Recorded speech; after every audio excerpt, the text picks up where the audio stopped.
So for our assignment, we were looking at what developmentally appropriate practices look like, and there are three components to DAP.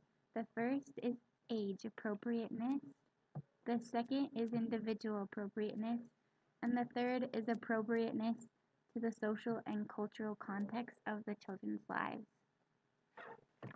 So, two quotes that we got from our videos that we found important were the first, that developmentally appropriate practices mean that you're meeting children where they are and then using varying teaching strategies to help them reach challenging and achievable goals.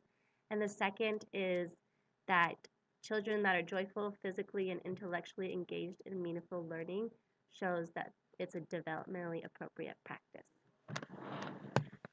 So for age appropriateness, the activities need to be multi-leveled, and an example of this from our video was a young toddler was sitting on the floor with her teacher playing on a drum. She didn't have verbal communication, but she was communicating by playing the drum with her feet and with her hands in different ways, and the teacher would respond by copying her, and it was her way of communicating developmentally appropriate for her age. The next section is individual appropriateness, and this means meeting children where they are at. So you're recognizing their interests and their capabilities and using that knowledge to keep activities just at the edge of their capabilities. This also means making allowances where they need to be made. So in our video, one of the little girls was sitting on the teacher's lap and helping her erase the whiteboard. And some might not see that as appropriate, but it actually was because it helped engage the little girl into what they were talking about. It also means for individual appropriateness that you're tailoring situations and instruction so that each child can be successful in his or her own way.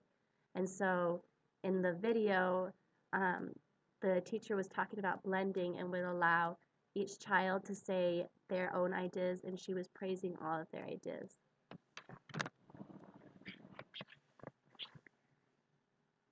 And so for social and cultural appropriateness, we need to take into consideration that all children have a culture, whether it's the culture of their family or community, and we ourselves as teachers have cultures.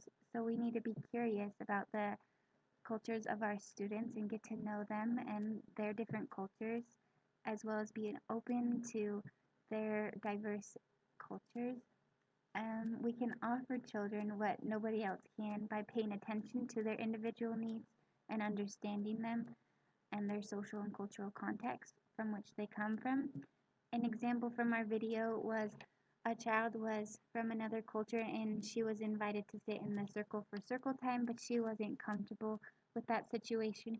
So the teacher allowed her to sit on the outside of the circle, and she still participated. She was just participating at a level that she was culturally comfortable with.